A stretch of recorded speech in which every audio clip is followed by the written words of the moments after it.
योऽन्तः प्रविश्य मम वाच्यमिमां प्रसुप्तां सञ्जीवयत्यखिलशक्तिधरः स्वधाम्ना अन्यांश्च हस्तचरणश्रवणत्वगारीन् प्राणान्नमो भगवते पुरुषाय तुभ्यम्।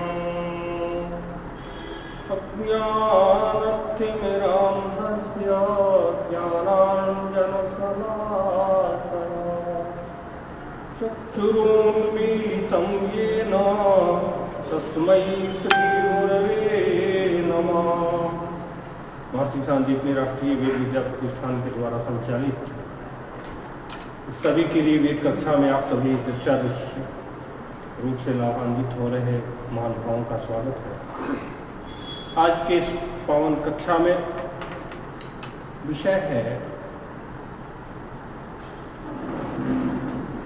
वेदों का जो ब्राह्मण ग्रंथ है उसका परिचय।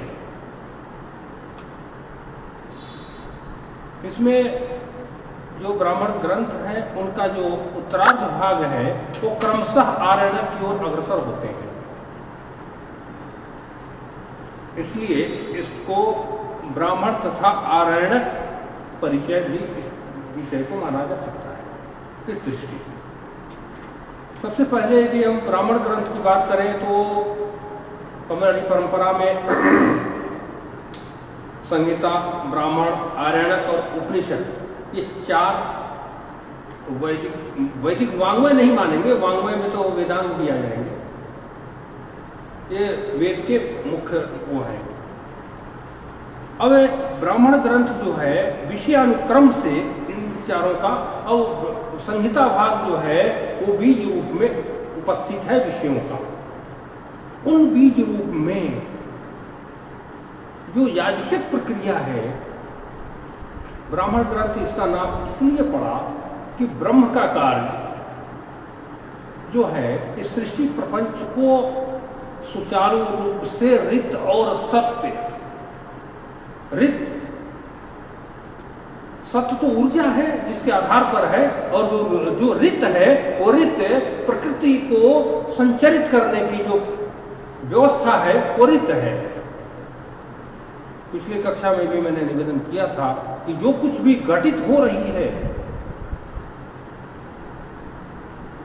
सेकंड का 100वां हिस्सा भी प्रकृति में का महत्वपूर्ण अंग है। ग्रह, नक्षत्र, तारे, ब्रह्मांड का प्रत्येक अणु परमाणु सब के सब अपनी अपनी धुरी, अपनी अपनी कक्षा, अपनी अपनी इच्छाओं से संचरित हो रहे हैं। तो इनमें जो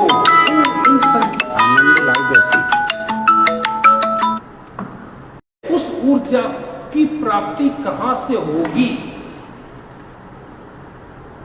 उस ऊर्जा उनके संचरण में, उनकी ऋतत्व में जो प्रतिदिन प्रति अहर्निश जो हमें प्रकृति में जो बदलाव देखते जा रहे हैं, और वहां हमारी वैदिक परंपरा इतनी सुदृढ़ परंपरा है कि जो बाह्य रूप से प्रकृति हमारी चल रही है, उस बाह्य रूप की प्रकृति प्रवृत्ति को ठीक उसी प्रकार मेरी अंतश्चेतना की जो प्रकृति और प्रवृत्ति है वही संचरित हो। इसीलिए यद पिंडे तत् ब्रह्मांड, जो पिंड में है वही ब्रह्मांड है। तो जो पिंड और ब्रह्मांड में जो कुछ भी घटनाक्रम हो रही है, जो भी बदलाव और संचरण हो रहे हैं, इसलिए तो संसार नाम पड़ा, जो संचरित होता रहे, स्थिर न रहे। कोई भी वस्तु हो स्थिर यदि हुआ तो वह समाप्त हो जाएगा। केवल एक मन है जो स्थिर होने पर अपने लक्ष्य को प्राप्त कर लेता है, इसके सिवा कुछ नहीं जो स्थिर हो अपने उस लक्ष्य को प्राप्त हो। जितना संचरित होगा, नदी का जल जितना प्रवाहमान होगा उतनी पवित्र होगा। स्थिरता आई नहीं तो उसमें विपत्ति है। तो इस प्रकार से जो संचरण है उसमें जो ऊर्जा निहित है, उस ऊर्जा को और अधिक ऊर्जावान बनाने में जो क्रिया होती है उसी को यज्ञ कहते हैं। अब वो क्रियात्मक स्वरूप को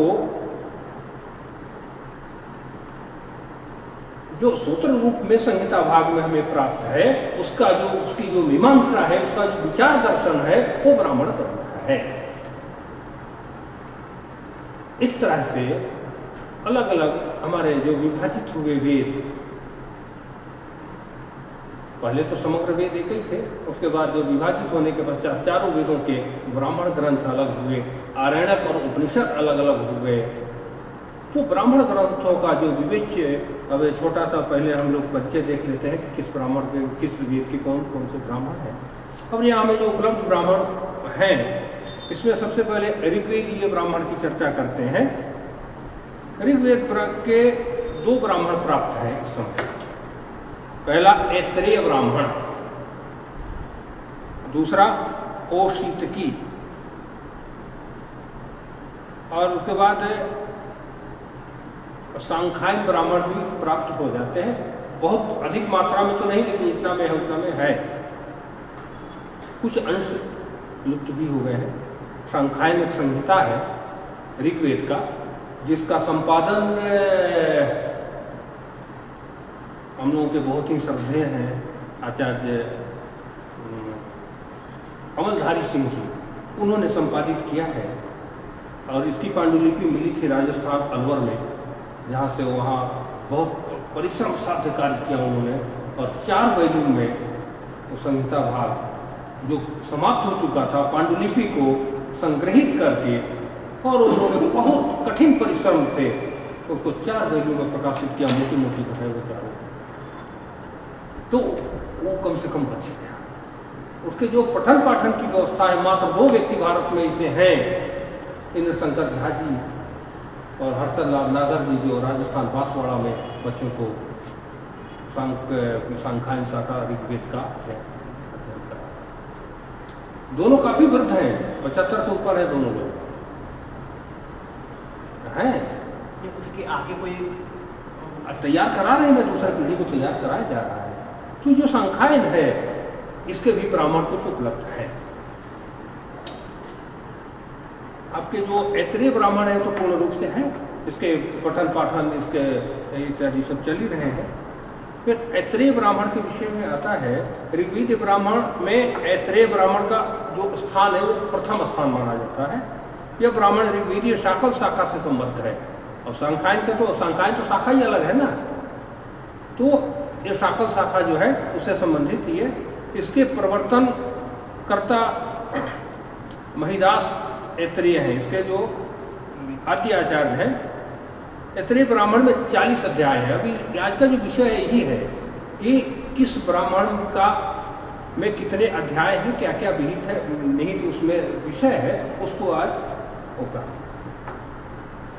इसमें 40 अध्याय हैं, 8 पंचक हैं तथा 285 खंड हैं। यह ब्राह्मण प्रधान रूप से ऋग्वेद से संबंध होने के कारण ऋत्विजों के लिए के क्रियाकलापों, विशेषतः सोमयज्ञ,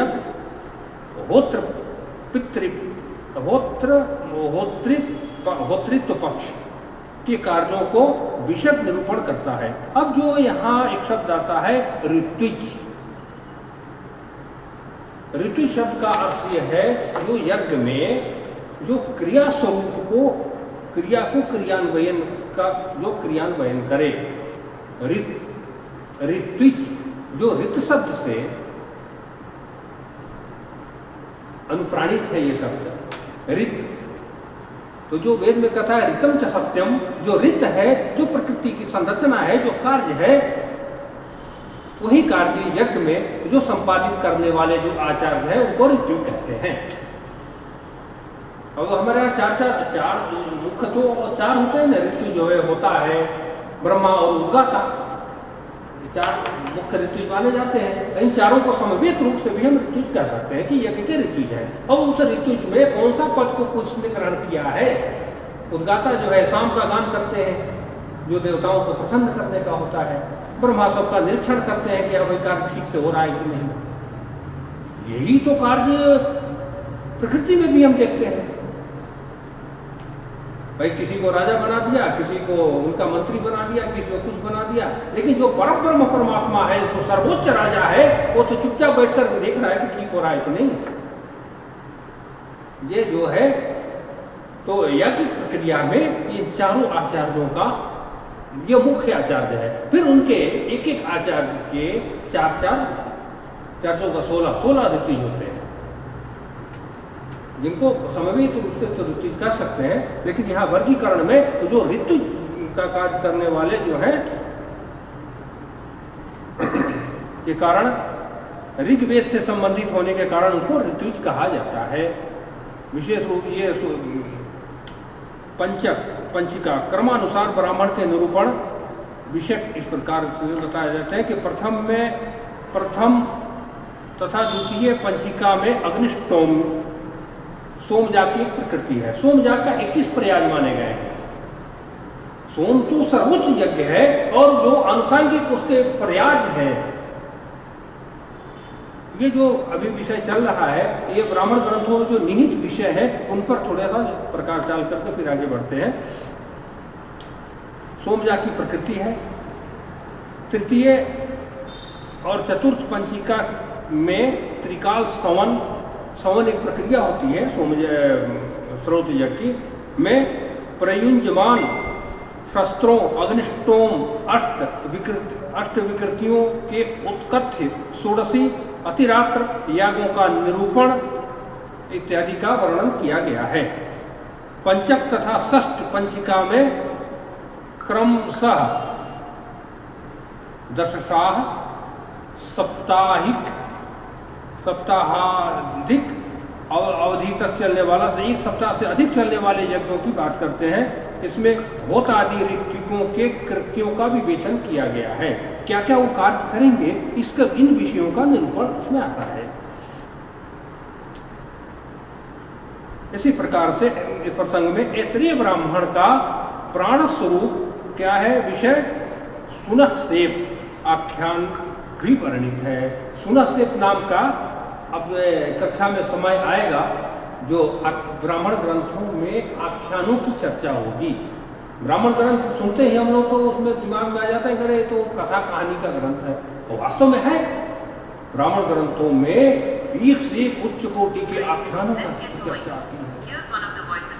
अब हम लोग ये देखते हैं कि जो लोक में जो उपन्यास की संरचना हुई, उपन्यास की जो परंपरा चली, उसका मूल स्रोत यदि देखें तो हमारे ब्राह्मण ग्रंथ है, जहां से छोटी छोटी कहानियों का, कथाओं का वर्णन आता है। यह सुनसेप जो है ऐतरेय ब्राह्मण का बहुत अच्छी कथा है, इस पर भी कभी चर्चा होगी।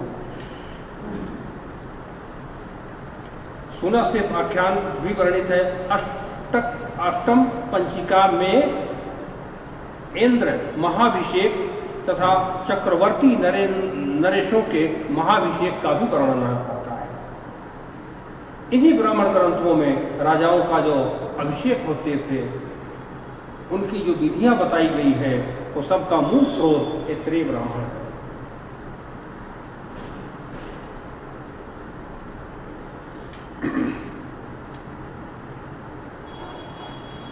इसी प्रकार सोम के नाना रूप, सोम का जो अलग अलग रूप है, पहले आपको निवेदन किया कि 21 जो इनके प्रयाग हैं उसके स्वरूप है सोमयाग के, उसके प्रकाशन करने के कारण ऐतरेय ब्राह्मण का विशेष प्रकार का महत्व है। सांख्यायन ब्राह्मण की थोड़ी सी इसमें चर्चा आती है। ऋग्वेद का द्वितीय जो उपलब्ध ब्राह्मण है सांख्यायन है, वो ऋग्वेद के सांख्यायन से शाखा से संबद्ध उसका कौशिकी ब्राह्मण है। दूसरे नाम से यदि जाने तो सांख्यायन ब्राह्मण तो शाखा के नाम से हो गया, लेकिन उसके दूसरे नाम भी है जिसको कौशिकी ब्राह्मण भी कहते हैं, सांख्यायन का ही। सांख्यायन के गुरु कोहल कौशितक माने जाते हैं, अतः कौशिकी ब्राह्मण कहलाता है। यह 30 अध्याय तथा 226 खंडों में विभाजित किया गया है इस ग्रंथ को। जिसमें अग्न्याधान से लेकर अग्निहोत्र, 10 पौर्णमास और चातुर्मास्य का वर्णन है। आपको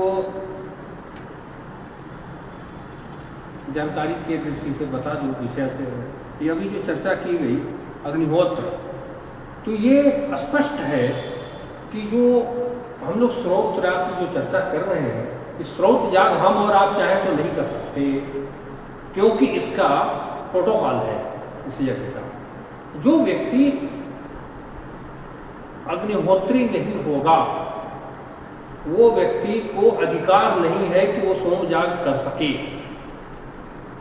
अब थोड़ी सी 2 मिनट में मैं अग्निहोत्री की चर्चा कर लेता हूं। अग्निहोत्र का नियम यह है कि दोनों पति पत्नी, मतलब वो साधु संतों का नहीं है, गृहस्थों का है, मिल करके अग्निहोत्र का अग्नि का आधान करें। और वो आधान कैसे होगा, उसमें 2-3 प्रकार के मत आते हैं गृहसूत्रों में। अब ये तो ब्राह्मण ग्रंथ है, गृहसूत्र तो उसके बाद के ग्रंथ है, तो गृहसूत्र में और थोड़ा और विस्तार है इसका। तो गृहसूत्र में आता है कि किसी आचार्य का मत है कि दयाद्य काले एकेषाम, दयाद्य काल होता है कि जब पिता की संपत्ति का विभाजन हो और पिता अग्निहोत्र हो, तो पुत्र भी अग्नि का विभाजन करके कि भाई ये थोड़ी मेरी हिस्से की अग्नि है, उसी अग्नि से जो पिताजी जीवन भर अग्नि को जीवित रख करके उसकी सफरजा की है, सेवा की है अग्नि की, उसी अग्नि से पुत्र का भी अधिकार है कि उस अग्नि को लेकर के वो कर सके। दूसरा, मान लीजिए पिताजी नहीं अग्निहोत्र हो, हमें अग्निहोत्र होना है, तो जब उसका विवाह होगा तो विवाह में जो अग्नि आहुति होगी उस अग्नि को लेकर आएंगे और फिर वो अपने घर के अग्निकुंड में उनकी स्थापना करेंगे। और उसकी पूरी विधि विधान है, बड़ी तपस्वियों का जीवन है। आज भी कम से कम 40-50 तो होंगे जिनको अनुदान देते हैं इसके लिए, तो आज भी 50 से ज्यादा ही होंगे अपने हरिद्वार में, तो जिनको वेद विद्या प्रतिष्ठान उनको प्रोत्साहन देते हैं भारत सरकार के, उनको भाई कि ये प्राचीन परंपरा के जो तपस्या जीवन है उनको थोड़ा प्रोत्साहित किया जा सके, तो उनको अनुदान दिया जाता है। तो इस प्रकार से ये अग्निहोत्र जो है, अग्निहोत्र के अतिरिक्त, हाँ एक आचार्य का भी मत है कि अरणिमंथाम एकेषाम, अरणिमंथा से अग्नि निकाल करके हम अग्निहोत्र कर सकते हैं। फिर उनका एक और मत आता है कि अग्नि फिर कहाँ से अग्नि लाए, पहली बार इसकी चर्चा। और उसके बाद एक बहुत महत्वपूर्ण बात उसमें आता है कि वैशस्य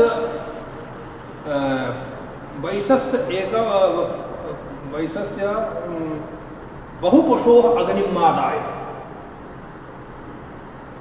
कोई बहुत बड़े व्यापारी है, वैश्य है, उनके घर की अग्नि, जो उनका भोजन बन रहा है जिस अग्नि से, उस अग्नि को लेकर के आप अग्निदान करें। क्यों?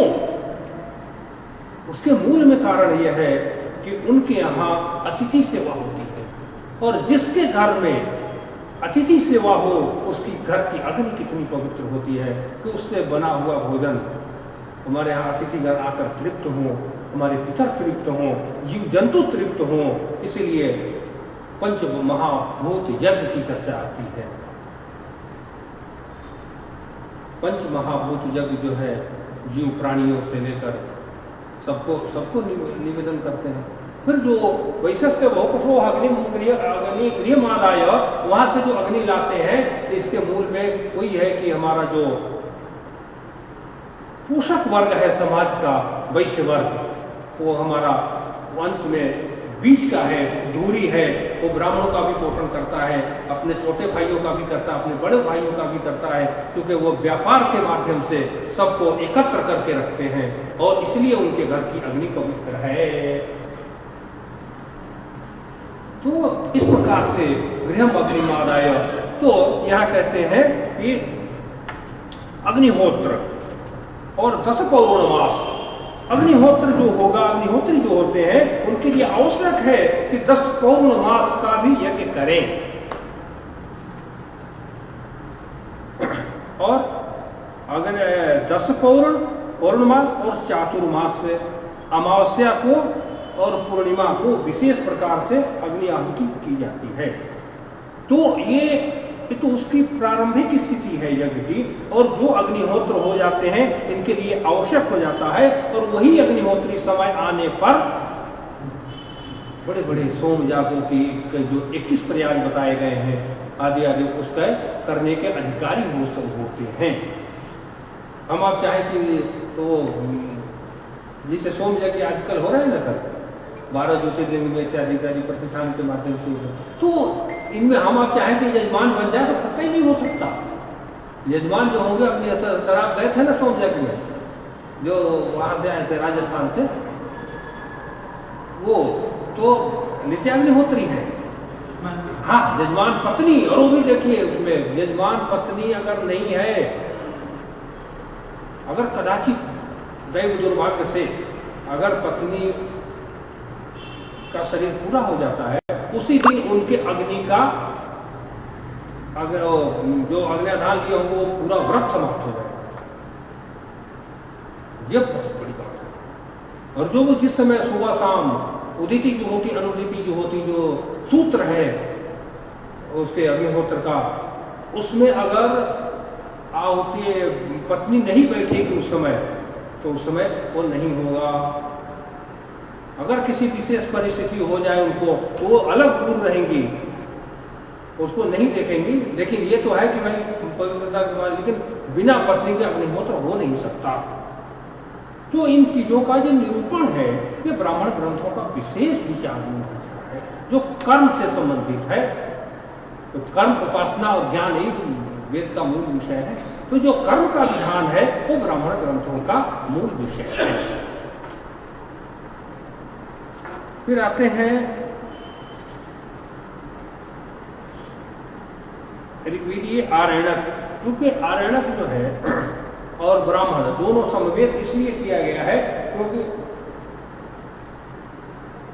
ब्राह्मण ग्रंथ कर्मों की चर्चा करते करते उन कर्मों का जो सूक्ष्म परिणाम है उसकी ओर इंगित करता है कि मानवीय जीवन में इसका क्या औचित्य है इन कर्मों का। उधर जो दिशा देने वाला जो ग्रंथ है वो आरण्यक ग्रंथ है। इसलिए ऐत्रेय आरण्यक, कौशिकी सांख्यायन आरण्यक, ऐत्रेय ब्राह्मण का परिशिष्ट ऐत्रेय आरण्यक है। जो परिशिष्ट भाग है उसको, इस आरण्यक के 18 अध्याय हैं जो 5 भागों में विभक्त किए गए हैं। इन भागों को आरण्यक कहते हैं। प्रथम आरण्यक में महाव्रत का वर्णन किया गया है, जो गवामयन नामक सत्रयागात्मक अंत से अंतिम दिन से पहले एक यज्ञ होता है, गवामयन के दिन अनुष्ठित होता है। द्वितीय आरण्यक के प्रथम 3 अध्यायों में प्राण विद्या एवं पुरुष का वर्णन प्राप्त है।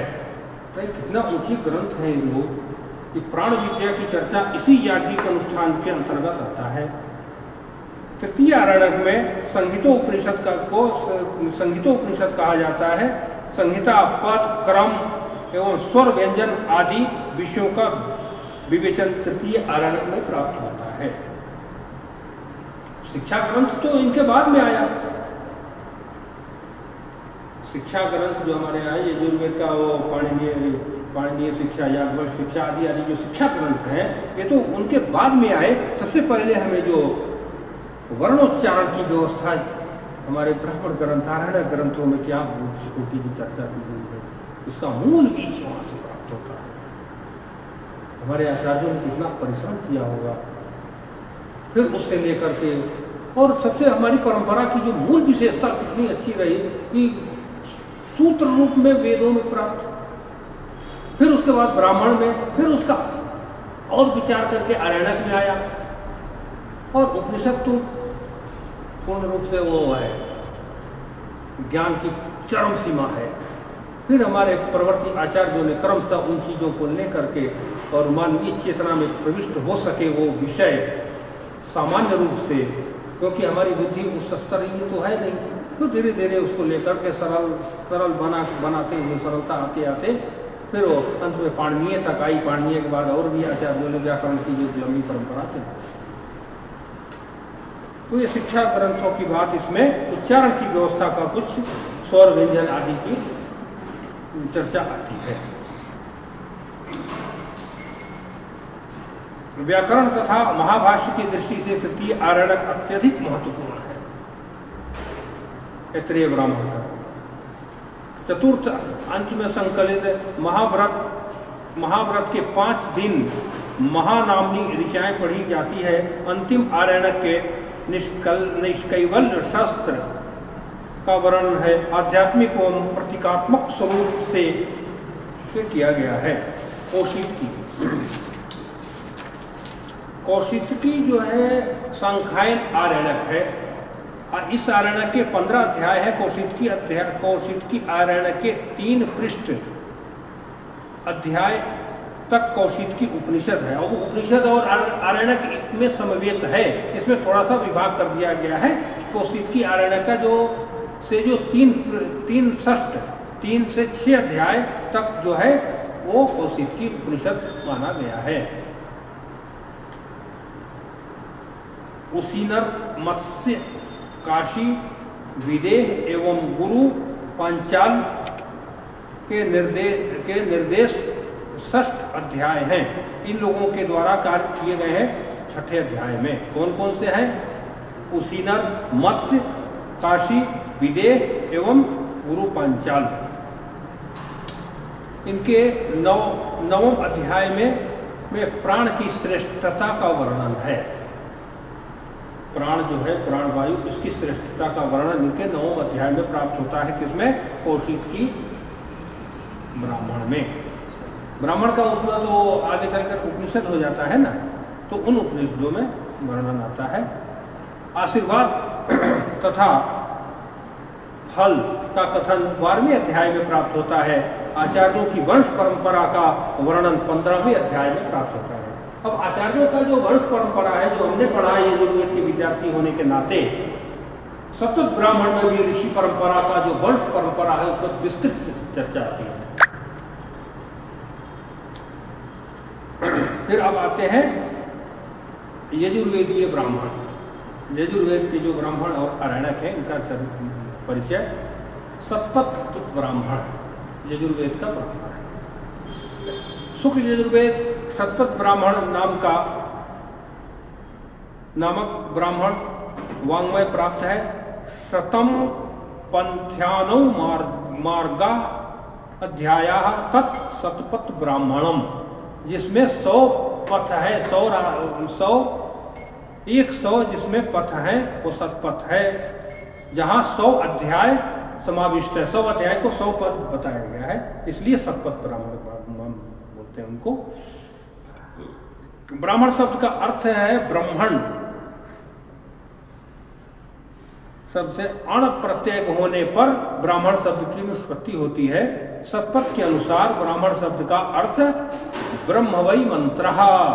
अतः वेद मंत्रों की व्याख्या और विनियोग प्रस्तुत करने वाले जो वाङ्मय हैं उसे ब्राह्मण ग्रंथ कहते हैं। अब यहाँ विनियोग शब्द का अर्थ आता है कि कोई मंत्र है और उस मंत्र का विनियोग में आपको 3 चीज प्राप्त होते हैं। ऋषि छंद देवता और उसमें अपने काम हम किस कार्य करके और इस कार्य हेतु इस मंत्र का मैं प्रयोग कर रहा हूं, तो इसका जो प्रयोगात्मक स्वरूप, विनियोगात्मक स्वरूप जो प्राप्त होते हैं, इसका मूल हमारे सतपथ ब्राह्मण से प्राप्त होता है। अब यहाँ प्रस्तुत वाक्य में ब्राह्मण ग्रंथ मीमांसा दर्शन ब्राह्मण कहते हैं। मीमांसा दर्शन का कथन है कि मंत्र भाग तथा संहिता वाङ्मय के अतिरिक्त वेद भाग को ब्राह्मण कहते हैं। मंत्र भाग और संहिता वाङ्मय के अतिरिक्त वेद को ब्राह्मण कहते हैं। भट्ट भास्कर के अनुसार यज्ञीय क्रिया और मंत्रों के व्याख्यान वाङ्मय को ब्राह्मण कहा जाता है। यज्ञीय व्यवस्था भट्ट भास्कर जी जो हैं उनके अनुसार यज्ञीय प्रक्रिया और मंत्रों की व्याख्या, अब इसमें दोनों प्राप्त होते हैं। अब कोई कहे कि भाई केवल निरुक्त और व्याकरण पढ़ लेने से मंत्रों का अर्थ कर लेंगे, ये बहुत ज्यादा समुचित नहीं होगा, क्योंकि जो मंत्रों की जो आत्मा है वो कहीं न कहीं वो छिपी हुई है ब्राह्मण और आरण्यक ग्रंथों के अंदर। तो जब तक उसका सम्यक अध्ययन नहीं कर पाएंगे तब तक हम मंत्रों के सटीक अर्थ को प्राप्त नहीं कर सकते। कुछ ऐसे भी वर्ग हैं जो लोग मंत्र ब्राह्मण ग्रंथ को वेद नहीं मानते, उनको वो अलग विषय है, उसको इनको अलग पृथक ही मानते हैं और उनकी दृष्टि में ब्राह्मण ग्रंथ बिल्कुल हुआ है न मानने की स्थिति में। जहाँ सामाजिक वर्णन आता है, सामाजिक व्यवस्था, सामाजिक चीजों और सांसारिक तत्वों और न्याय की बात आती है, व्यक्ति न्याय, समाज न्याय, राष्ट्र की जहाँ चिंतन आता है ब्राह्मण ग्रंथों में, वहां से तो कुछ ले लेते हैं, लेकिन जो कर्मकांड का जो विभाग है उसको पूर्णतः वो हटा देते हैं। कुछ ऐसे भाग हैं जो अपने भारत में पूर्ण रूप से है। उसके बाद ब्राह्मणम नाम कर्मणस्या मंत्राणाम व्याख्यान ग्रंथम, ऋग्वेदीय तैत्रीय भट्ट भास्कर भाष्य वाचस्पति के अनुसार ब्राह्मण उस वाङ्मय को कहते हैं जिसमें निर्वचन निरुक्ति मंत्रों के विविध यज्ञों का विनियोग, प्रयोजन, प्रतिष्ठान का तात्पर्य अर्थवाद और विधि का विशेष चिंतन किया गया हो। ये ब्राह्मण ग्रंथों की परिभाषा इत्यादि बता रहे हैं अलग अलग विद्वानों के मत से। सत्वत ब्राह्मण में के स्वर, अब ये जैसे आप लोगों ने माध्यान्हिक शाखा का यजुर्वेद का पाठ तो सुनते हैं, लेकिन हमारी एक बड़ी अच्छी परंपरा भी है कि ब्राह्मण ग्रंथों के सस्वर पाठ की परंपरा अभी पूर्ण रूप से उपलब्ध है। कम है लेकिन है। बुलंदशहर में और वृंदावन पंडित वैकुंठनाथ शर्मा जी है, डॉक्टर वैकुंठनाथ शर्मा जी, इनकी परंपरा है ब्राह्मण ग्रंथों की। इनके जो भी छात्र हैं उन्होंने वो संहिता भी पढ़ाते हैं। तो एक सस्वर परंपरा भी है इसकी, ये बड़ी अच्छी बात है। जैसे वेद की हमारी सस्वर परंपरा विच्छिन्न परंपरा है, इसी प्रकार से अद्यावधि ब्राह्मण ग्रंथों की भी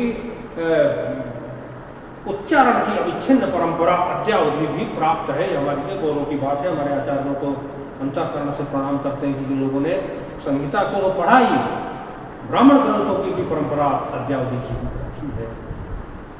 मैं एक उदाहरण स्वरूप नाम बताया, इस तरह से दक्षिण भारत में अनेक हमारे ऋषि उपस्थित हैं अभी भी, जो संपूर्ण जीवन निष्कारण वेदाध्ययन, शास्त्राध्ययन और ब्राह्मण ग्रंथों का परंपरा से उसका अध्ययन अध्यापन कर रहे हैं। फिर यहाँ आता है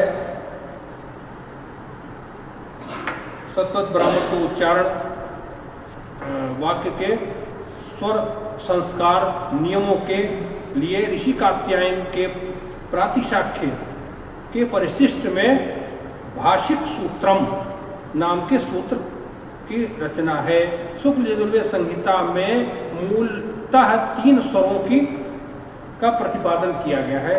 3 को वाजस्नेयी प्रातिशाख्य के अनुसार ब्राह्मण वाङ्मय के दो इस सूत्र द्वारा उदात्त एवं अनुदात्त दो स्वर ही कहे गए हैं, उदात्त और अनुदात्त।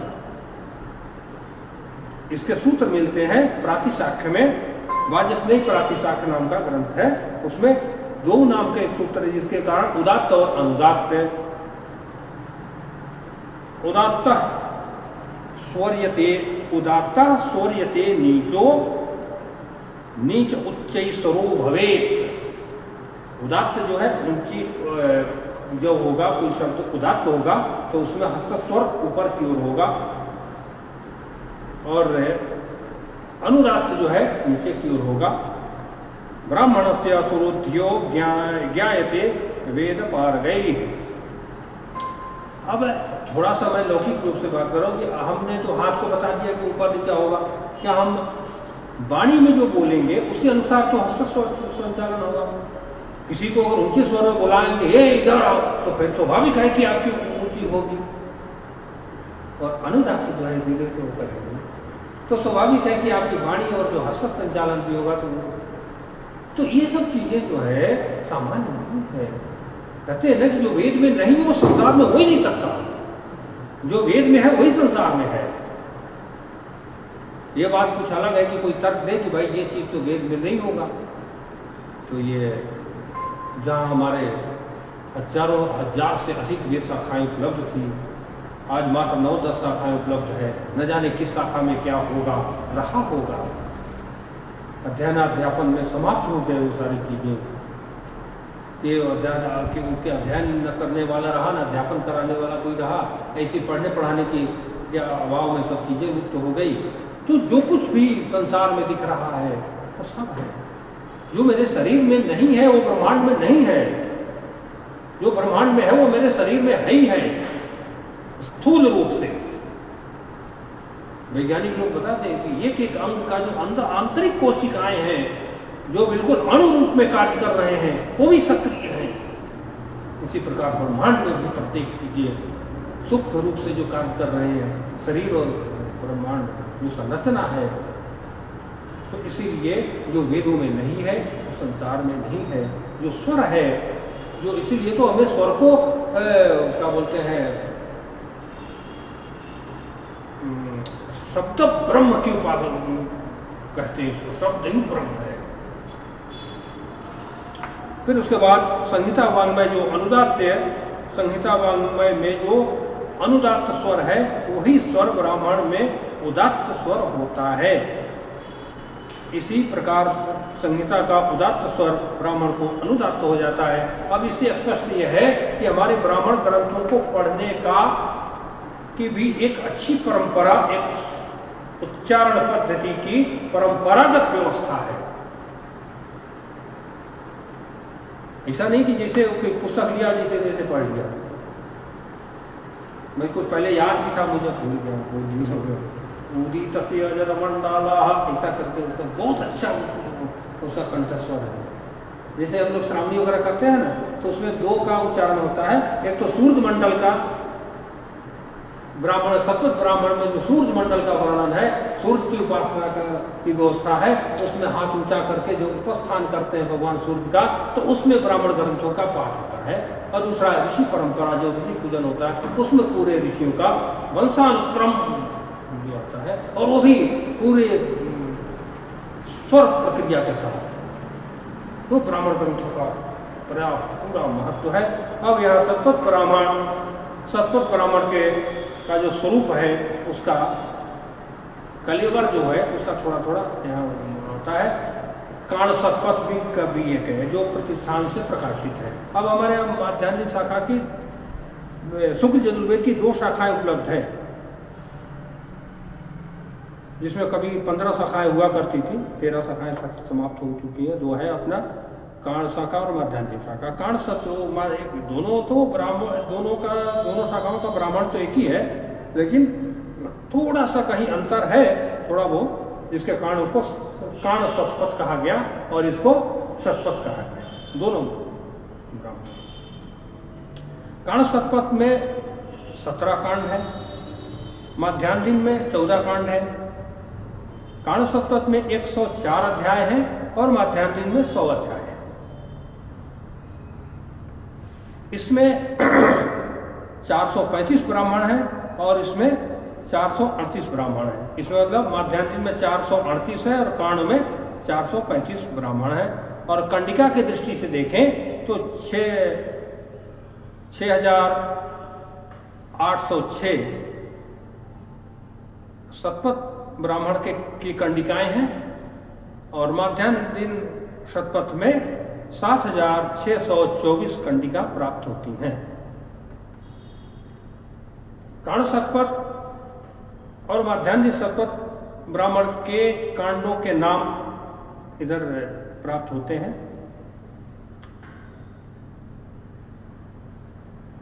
अगर चाहे कोई तो लिख सकते हैं, धीरे धीरे बोल दूंगा, ऐसे कर दूँ जी धीरे। हाँ। एक पाद कांड शतपथ पहले ऊपर लिख दिया जाए। एक पाद कांड, दूसरा हविर यज्ञ कांड, तीसरा उद्वारी कांड। थोड़ा इंगित कर दीजिएगा ताकि दूसरा जी दूसरा हविर यज्ञ कांड, तीसरा है उद्वारी कांड, उद्वारी कांड, चौथा अध्वर कांड, पांचवा ग्रह कांड,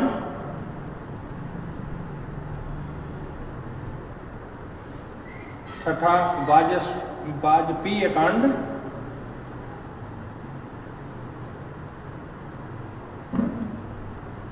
जी सातवां राजसूय कांड,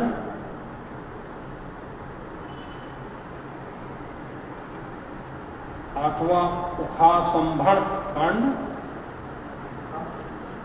जी उखासंभण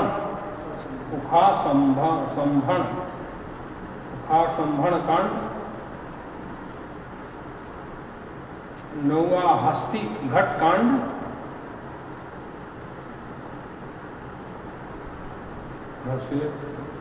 दसवां चिटी कांड,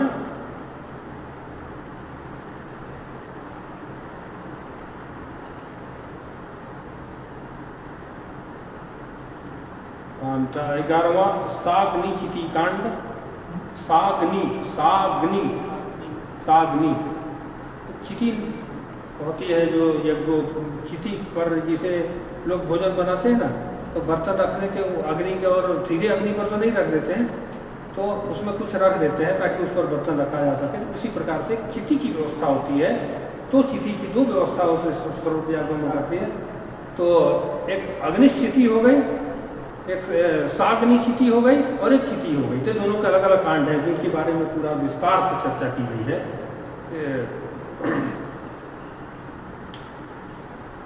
और उसके बाद 12वां में है अग्नि रहस्य कांड। अग्नि रहस्य कांड,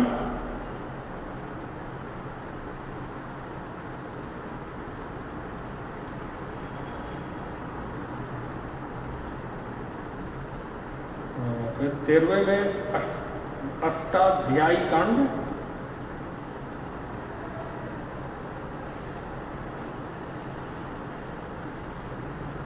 अष्टाध्यायी कांड हो गया। उसके बाद 14 है मध्य कांड, 15 अश्वमेध कांड,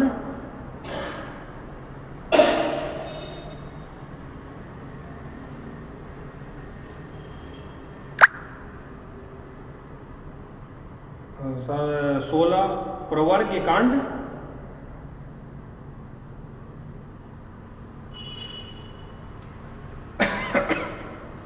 17वां और अंतिम कांड जो है वो बृहद आरण्यक कांड है।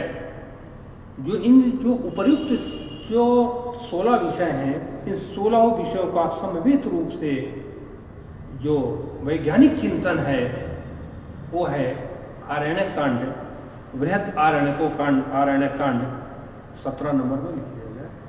ये हो गया कांड शतपथ का विषय परिवर्तन। इन विषयों का ये सारे 17 विषय समाहित है इनमें कांड शतपथ में। अब माध्यान्हिक शतपथ की बात आती है। इसमें 14 विषयों में विभाजित यह ग्रंथ है।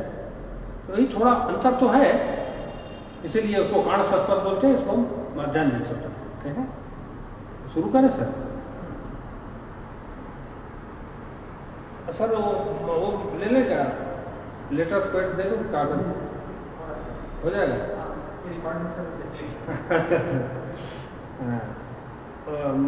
माध्यान्हिक शतपथ में 14 विषय हैं हविर यज्ञ कांड एक में, दूसरा एक पादिका कांड,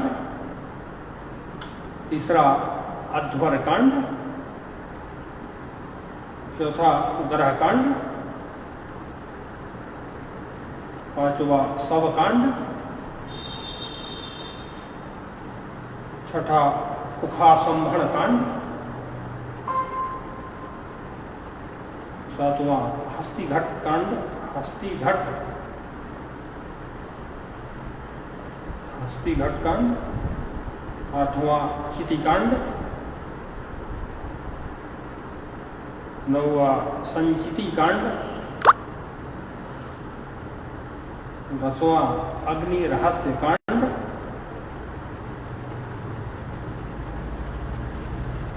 11 नंबर में अष्टाध्यायी कांड, 12 में मध्य कांड, मध्यम कांड, 13 में अश्वमेध कांड,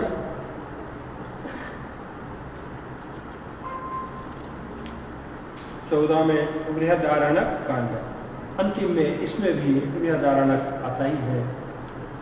शतपथ ब्राह्मण के में कांडानुसार से प्रतिपादित विषय है कांड माध्यान्ह अब्लिक माध्यान्ह।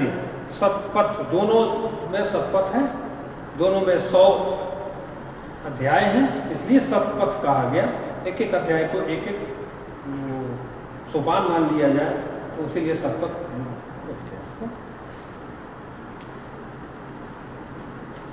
तो विषय बहुत बड़ा है। फिर इसमें जो कांड के नाम से प्रतिपादित जो कुछ लक्षण है, क्या क्या क्रियाएं होती हैं, उसका भी वर्णन इसमें प्राप्त होता है। मैं यूं समझिए कि आज की कक्षा में ब्राह्मण ग्रंथों का पूरा अवलोकन हो गया। हालांकि है तो बड़ी मोटी, अपने आप से प्रकाशित है कांड शतपथ, जबरदस्त वो है। तो आपको शायद ठीके जी है वहाँ के पुणे के, उन्होंने संपादित किया था, बड़ा दिग्गज ग्रंथ है। तो फिर इसमें जो है कांड के नाम और उसमें प्रतिपादित विषय, अगर आप चाहें तो नोट कर सकते हैं। भैया सर को जाकर दे दो, लेटर पैड अलमारी में रखा हुआ। इसे पढ़ लेंगे। आपको लिखा हुआ इसकी फोटो कॉपी आपको बोला कितनी बार बताया कि इसकी फोटो कॉपी 2-3 पेज की बाकी है, तो फोटो कॉपी करवा देंगे। ठीक ठीक। तो पहला है एक पाद कांड है। इनमें एक पाद कांड का जो विषय है आधान, पुनराधान, अग्निहोत्र, आग्रायण, पिंड पितृयज्ञ, दाक्षायण यज्ञ, क्षुल्लुक उपस्थान, बृहद उपस्थान और चातुर्मास याग। ये पहले कांड का विषय है। दूसरे कांड का है, कांड का नाम है हविर यज्ञ कांड, हविर विधान जिसको कहते हैं। इसमें 10 पौर्णमाष्टि दक्षिणा संबंधी आख्यान अर्थात कथा। तीसरा है उद्वारी कांड, अग्निहोत्र संबंधी अर्थवाद, 10 पौर्णमासीय अर्थवाद। चौथा है अध्वर कांड, सोम याग दीक्षा, सोम क्रयण, अभिश्रवादि कर्म। पांचवा है ग्रह कांड, सोम याग, तीनों सवनों में कर्म, षोडशी आदि सोम संस्थाएं, ये सारे यज्ञों के विधि विधान है। सोम याग है, षोडशी है, द्वादशाह है, याग है, त्रिरात्र याग है आदि नाम से। अहीन याग की दक्षिणा, चतुर्दिश सब जो सोम याग के धर्म इत्यादि का वर्णन आपको ग्रह कांड में आता है। वाजपेय कांड, वाजपेय याग, सपरिकर, राजसूय याग जो है वो सपरिकर प्रशस्ति अर्थवाद है। अखंड अखासंभण कांड, अखासंभण वेदी निर्माण का और पात्र चयन का विधान है। हस्तिकांड, हस्तिकांड हो गया। फिर चितिकांड, चयन कर्तु, अग्निश्चयन चिति, याग गण चिति, कूर्म चिति। ये जो चितियां हैं इनके प्रकार अलग अलग बताए गए हैं। कूर्म चिति हो गया अगर, और गारपत्य चयन, गारपत्य अग्नि का नाम है। जो 4 प्रकार की अग्नि हमारे यहाँ बता गई है वो गारपत्य है, आह्वनीय गारपत्य, दक्षिणाग्नि और आवसत्य। 4 प्रकार की। आवसत्य अग्नि तो जो घर में भोजन बनता है वो है, तो इसके यज्ञ में भी प्रयोग होता है। तो ये जो गारपत्य इत्यादि जो अग्नियां हैं, फिर उसके बाद अग्निक्षेत्र, गारपत्य चयन, अग्निक्षेत्र संस्कार, दर्भ स्तंभ आदि, दर्भ जो कुशा को जो बोलते हैं, जो दर्भ को जो विस्तृत करने का जो विधान है वो 8वां अध्याय में आप प्राणभृत साधन, शत्रुद्रिय आख्यान। अब इन बीच में यज्ञों में आख्यानों का भी बहुत महत्व है। मंडल ब्राह्मण चयन, स्तुति, फिर स्तुति की बात आती है, चित्यानुष्ठान है, संप्रदाय प्रवर्तन, ऋषि वंश ब्राह्मण आदि इत्यादि। फिर आते हैं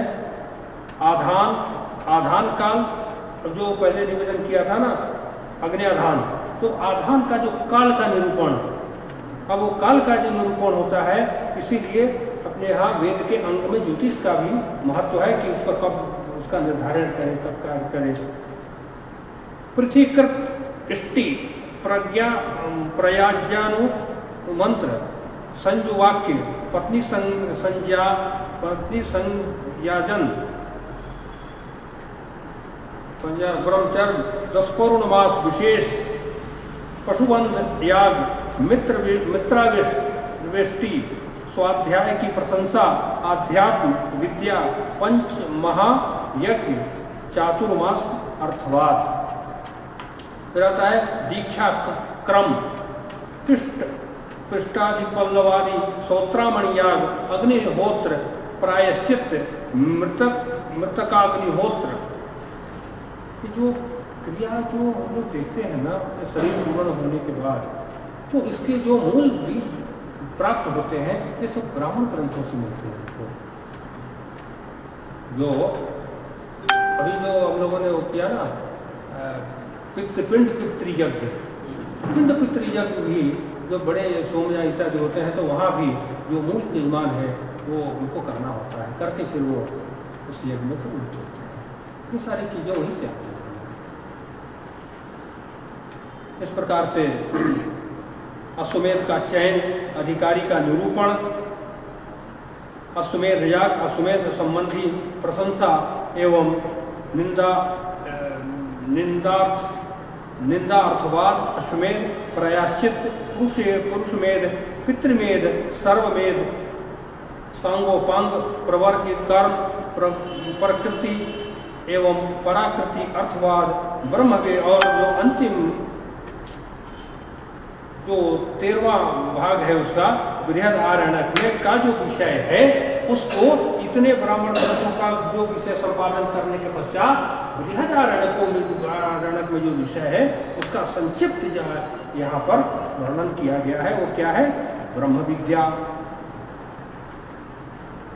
सप्तान्न ब्राह्मण,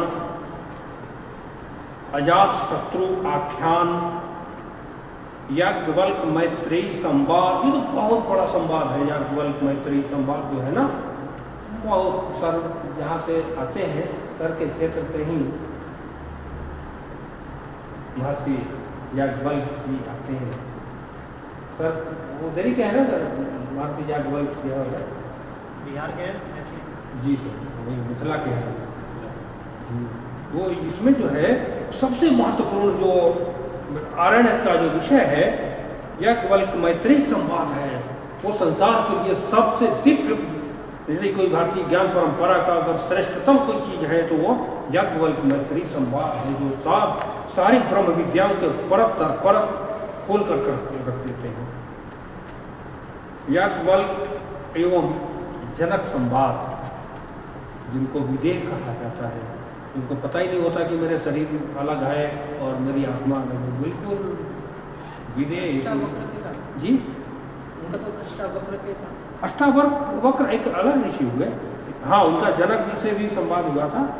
तो यहाँ याज्ञवल्क्य, उसमें बृहदारण्यक उपनिषद में याज्ञवल्क्य और जनक जी का भी संवाद प्राप्त होता है।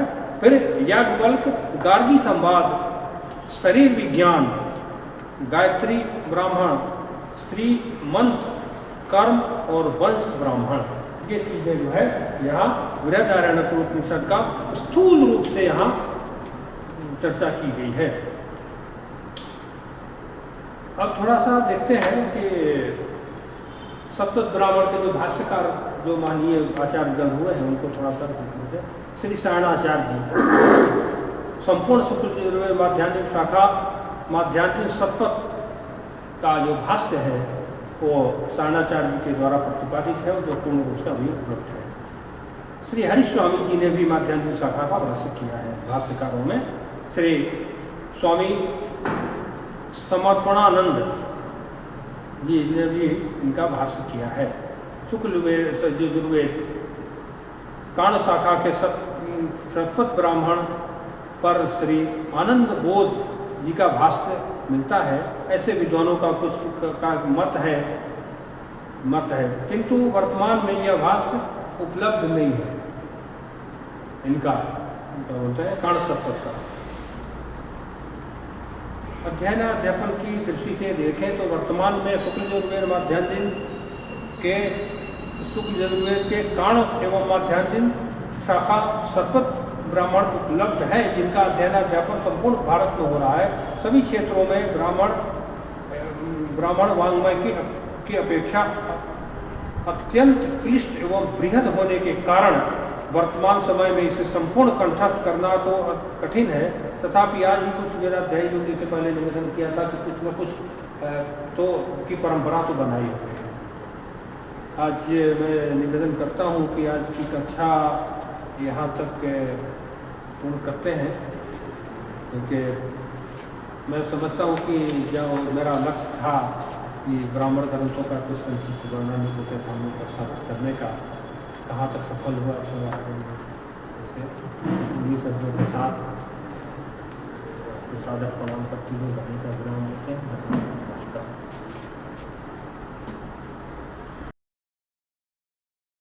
चीजें उत्पन्न हुई है, इसमें तो ये माना जाता है कि संस्कृत स्वयं में मात्र सांकेतिक है। आपको व्याख्या तो खुद समझनी पड़ती है। आपको व्याख्या कोई बहुत ज़्यादा कहते हैं ना कि एकदम अंतर्दृष्टि देकर के नहीं जगा सकता है। वो आपको स्वयं चेतना से उसको पढ़ना पड़ता है, समझना पड़ता है। लेकिन आज जितना भी उन्होंने बताया है, और ख़ास करके ब्राह्मण ग्रंथों के बारे में, तो ये धारणा है कि ये अपने आप में ऐसी चीज़ है जो लौकिक से पहले की चीज़ें हैं। लौकिक में तो बाद में उसको अंतर्निर्दिष्ट किया गया है, लेकिन लौकिक से पहले, यानी आप ये कह सकते हैं it is a part of cosmology. Cosmology की बहुत सारी चीज़ें उसमें अंतर्निर्दिष्ट हैं। आज हम जिस पदार्थ को खोज रहे हैं कि जो ईश्वरीय पदार्थ कहलाएगा, गॉड्स पार्टिकल, यानी जिसे हम आज ढूंढ चुके हैं, तो हम कहते हैं उसको रिक्स बोसॉन पार्टिकल, यानी बोस के ऊपर और रिक्स के ऊपर, इनके ऊपर उनका नाम रखा गया है। तो इसकी चेतना स्वरूप में अगर आप देखेंगे तो ब्राह्मण ग्रंथ कहीं न कहीं पहले से उसको निर्दिष्ट कर चुका है कि पृथ्वी ये किसी पदार्थ के ऊपर, या ये कहें कि ये जो संसार है किसी पदार्थ के ऊपर नहीं है, बल्कि उस चेतना के ऊपर है जिस चेतना का उल्लेख उस ब्राह्मण ग्रंथ में है। तो उसको जोड़ने का तरीका, अगर कहते हैं कि एक बार हम उसको सही तरह से अगर रिसर्च करें, तब हम फाइंड कर पाएंगे कि हमारे इन सभी ग्रंथों में पुरातन काल में ही बहुत कुछ लिखा जा चुका है, जिसका खोज के लिए आज भी मनुष्य बहुत ज़्यादा लालायित है और उसके लिए प्रयास कर रहा है। लेकिन जो कहते हैं कि रिसर्च उस दिशा में होना आवश्यक है, वहाँ नहीं हो पाता है, इसलिए हम वहाँ तक पहुँच नहीं पाते। अंतिम सत्य यही है कि यदि अगर हम किसी भी ग्रंथ को देखें, जैसे अभी पांडे जी ने बहुत अच्छा उल्लेख किया याज्ञवल्क्य का, लेकिन जितनी भी स्मृतियां हैं, ये तो याज्ञवल्क्य की स्मृति एक स्मृति है, लेकिन इसी तरह से अन्य स्मृतियां जो हैं इनका भी कहीं ना कहीं आपको पार्श्वभूमि अगर कहीं प्राप्त करना है तो ब्राह्मण ग्रंथों में ही मिलेगा। और याज्ञवल्क्य का तो एक खासियत है कि वर्तमान में भी हम उसे जी रहे हैं। आपके बहुत सारे न्याय प्रविष्ट चीज़ों में भी याज्ञवल्क्य की स्मृति का उपयोग होता है। हिंदू कोर्ट में उसका उल्लेख आपको हिंदू मैरिज एक्ट जो हैं इसमें बहुत सारे नियम ये याज्ञवल्क्य की स्मृति से ही लिए गए हैं। और आपका सबसे बड़ा जो आज हम कहते हैं जीवंत उदाहरण है कि आज हमारे यहाँ की जो माताएं बहनें बेटियां हैं, इनके लिए जब भी पैतृक संपत्ति के भाग के रूप में देने का सवाल उठता है तो आखिरी में याज्ञवल्क्य की स्मृति का दाय भाग का जो चैप्टर है वही कहीं ना कहीं वहाँ पर उसका अंश बनता है उत्तराधिकार के मामले में। तो ये चीज़ अपने आप में प्रतिपादित है। और जो ये कहते हैं कि यह अभी भी विचारार्थ नहीं है तो उनके लिए ये स्पष्टीकरण है कि आज भी ये सारी चीज़ें प्रासंगिक हैं, बस देखने का नजरिया, यानी हम कहते हैं ना हमें दृष्टि नहीं दृष्टिकोण बदलना है। और जब दृष्टिकोण बदलेगा तब उनको दिखेगा कि वो चीज़ें क्या हैं, प्रतिपादित कैसे हो रही हैं। आप कितना भी उसको क्षणभंगुर चीज़ों से जोड़ें लेकिन वो नष्ट नहीं होगा, क्योंकि जिसको नष्ट नहीं कर पाया गया है उसको आगे भी नष्ट नहीं हो पाएगा। हाँ, ये है कि हमारा और आपका दायित्व है कि वेदों के पठन पाठन के जरिए इसको संरक्षित करने में कितना हम अच्छे से योगदान दे सकते हैं उसका प्रयास करना है। तो आज पांडे जी का बहुत बहुत धन्यवाद कि उन्होंने बहुत अच्छा एक विषय सबके सामने प्रतिपादित किया। और आप सभी का, गणमान्य व्यक्तियों का जिनका आज यहाँ पर प्रादुर्भाव उपस्थिति हुई है और जिसके कारण एक शुरुआत कहते हैं किसी भी चीज़ की ज़रूरी होती है और आगे तो फिर भीड़ बढ़ती है। मेरा ये व्यक्तिगत मानना भी है कि 5000 की भीड़ में समझता इतनों को ही है और उतने ही समझ वाले लोग यहाँ हैं।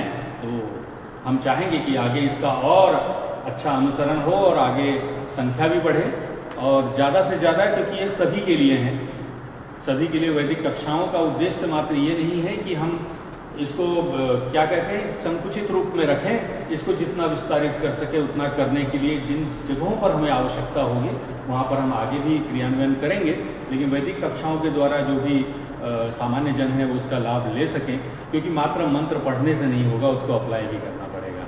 यानी कहते हैं ना कि सिर्फ पढ़ लेने से हमारा जुबान से निकलता तो है लेकिन शरीर में वो कहीं ना कहीं आना चाहिए। यानी कहते हैं ना कि बॉडी लैंग्वेज भी वो कहनी चाहिए, तो वो कहने के लिए भी कहीं ना कहीं थोड़ा श्रुत्रम श्रुतनैव न कुंडलेन दानेन पानेन न तु कंकणेन विभाति कायः करुणापराणाम परोपकारेण न चंदनेन। तो जब तक इन कानों का उपयोग हम सुनने के लिए और अच्छी चीज़ सुनने के लिए नहीं करेंगे तब तक उसका उपयोग नहीं होगा। तो धन्यवाद आप सभी का।